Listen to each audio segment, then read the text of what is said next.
Muy buenos días, apreciados amigos que siempre tienen la oportunidad de escuchar esta serie de temas que grabamos cada día, temas que sacamos de la santa palabra de Dios. Mis amigos, en esta oportunidad vamos a tocar un tema de gran importancia, un tema que hemos sacado del famoso libro El conflicto de los siglos, que nos dice luz a través de las tinieblas, luz a través de las tinieblas. Vamos a comenzar con una serie de preguntas que responderemos con la santa palabra de Dios. Primero, ¿qué mensaje proclamó Jesucristo cuando inició su ministerio terrenal? Bien, en Marcos capítulo 1, versículo 14 y 15 nos dice: después que Juan fue encarcelado, Jesús vino a Galilea, predicando el evangelio del reino de Dios, diciendo: el tiempo se ha cumplido y el reino de Dios se ha acercado. Arrepentíos y creed en el evangelio. ¿De qué se admiraba la gente cuando escuchaban la enseñanza de Jesucristo? Bien, en Lucas capítulo 4, versículo 32 nos dice: y se admiraban de su doctrina, porque su palabra era con autoridad. ¿Cómo explicó Jesús la razón de su muerte y resurrección? Lucas capítulo 24, del 25 al 28. Nos dice: entonces Él les dijo: oh insensatos y tardo de corazón para creer todo lo que los profetas han dicho. ¿No era necesario que el Cristo padeciera estas cosas y que entrara en su gloria? Y comenzando desde Moisés y siguiendo por todos los profetas, les declaraba en todas las escrituras lo que de él decían. Llegaron a la aldea a donde iban, y él hizo como que iba más lejos. ¿En qué consistía el evangelio que Jesucristo predicaba? Bien, en Juan 3, 16 al 21 nos dice: porque de tal manera amó Dios al mundo, que ha dado a su Hijo unigénito, para que todo aquel que en él cree no se pierda, mas tenga vida eterna. Porque no envió Dios a su Hijo al mundo para condenar al mundo, sino para que el mundo sea salvo por él. El que en él cree no es condenado, pero el que no cree ya ha sido condenado, porque no ha creído en el nombre del unigénito Hijo de Dios. Y esta es la condenación, que la luz vino al mundo, y los hombres amaron más las tinieblas que a la luz, porque sus obras eran malas. Porque todo aquel que hace lo malo aborrece la luz y no viene a la luz, para que sus obras no sean reprendidas. Mas el que practica la verdad viene a la luz, para que sea manifiesto que sus obras son hechas en Dios. Y Romanos 5:8 nos dice: mas Dios muestra su amor para con nosotros, en que siendo aún pecadores, Cristo murió por nosotros. ¿Qué promesa hay disponible para aquellos que están dispuestos a aceptar a Jesucristo como su Salvador? Hebreos 14, 15 al 16. Nos dice: porque no tenemos un sumo sacerdote que no pueda compadecerse de nuestras debilidades, sino uno que fue tentado en todo según nuestra semejanza, pero sin pecado. Acerquémonos, pues, confiadamente al trono de la gracia para alcanzar misericordia y hallar gracia para el oportuno socorro. ¿Qué bendiciones promete el apóstol Pedro para aquellos que creen en Jesucristo como el Salvador y Redentor de sus vidas? Bien, el apóstol Pedro en primera de Pedro, capítulo 1, versículo 3 al 9 nos dice: bendito el Dios y Padre de nuestro Señor Jesucristo, que según su grande misericordia nos hizo renacer para una esperanza viva por la resurrección de Jesucristo de los muertos, para una herencia incorruptible, incontaminada e inmarcesible, reservada en los cielos para vosotros, que sois guardado por el poder de Dios mediante la fe, para alcanzar la salvación que está preparada para ser manifestada en el tiempo postrero, en lo cual vosotros os alegráis, aunque ahora por un poco de tiempo,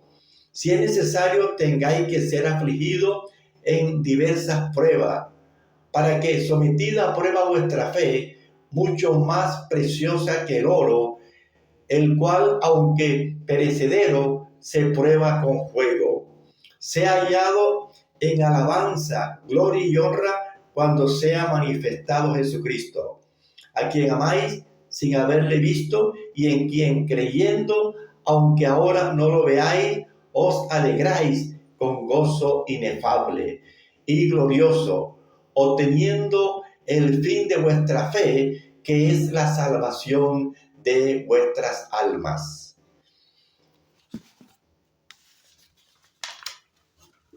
¿Qué llamado hace Dios a toda la humanidad a medida que se acerca la segunda venida de nuestro Señor Jesucristo?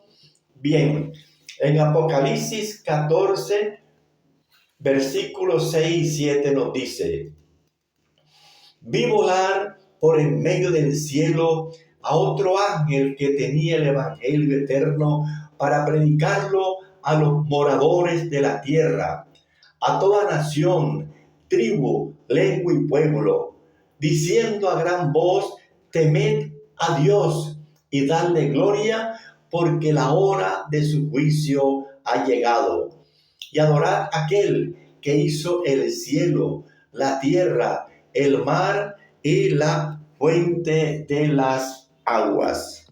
Mis apreciados amigos, si bien es cierto que la inteligencia de los hombres no es capaz de penetrar en los consejos del Eterno, ni de comprender eternamente el modo en que se cumplen sus designios, el hecho de que los resultantes tan vagos los mensajes del cielo se debe con frecuencia a algún error o descuido de su parte.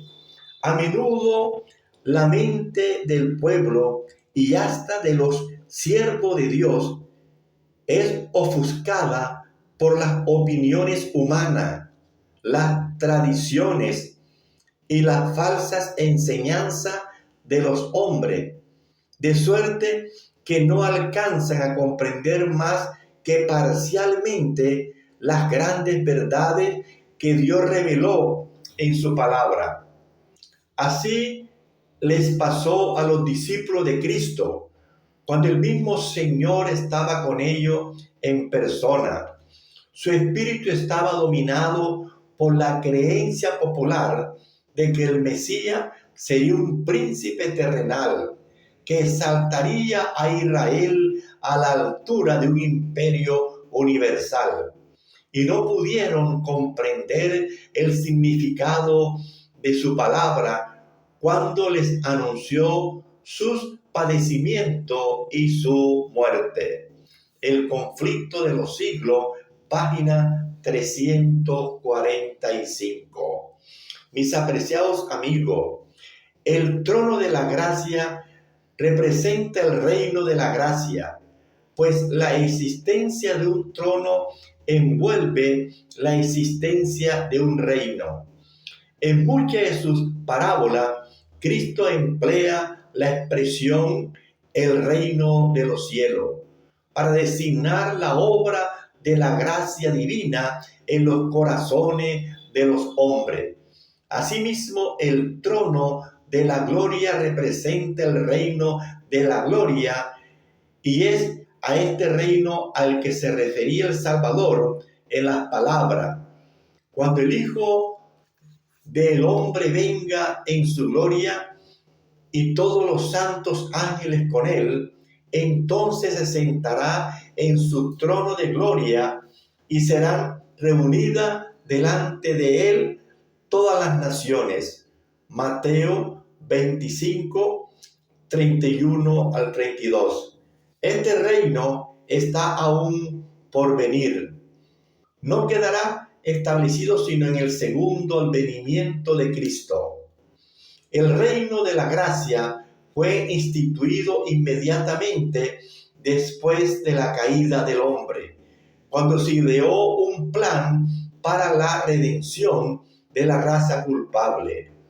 Este reino existía entonces en el designio de Dios y por su promesa y mediante la fe los hombres podían hacerse sus súbditos. Sin embargo, no fue establecido en realidad hasta la muerte de Cristo. Aún después de haber iniciado su misión terrenal, el Salvador, cansado de la obstinación o ingratitud de los hombres, habría podido retroceder hasta el sacrificio del Calvario. En el Getsemaní, la copa del dolor le tembló en la mano, aunque entonces hubiera podido enjugar el sudor de sangre de su frente y dejar que la raza culpable pereciese en su iniquidad. Si así lo hubiera hecho, no habría redención para la humanidad caída. Pero cuando el Salvador entregó su vida y con su último aliento exclamó: consumado es, entonces el cumplimiento del plan de la redención quedó asegurado. La promesa de salvación hecha a la pareja culpable en el Edén quedó ratificada. El reino de la gracia, que hasta entonces existiera por la promesa de Dios, quedó establecido. Después de su resurrección, Jesús apareció a sus discípulos en el camino de Emaús, y comenzando desde Moisés y siguiendo por todos los profetas, le declaraba en todas las escrituras lo que de él decían. Lucas 24, 27.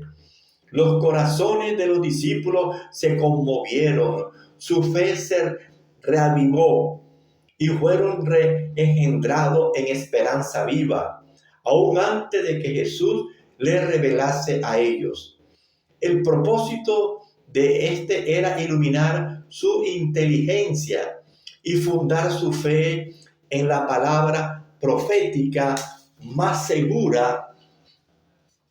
Deseaba que la verdad se arraigase firmemente en su espíritu, y no solo porque era sostenido por su testimonio personal, sino a causa de la prueba evidente suministrada por los símbolos y sombra de la ley típica y por las profecías del Antiguo Testamento.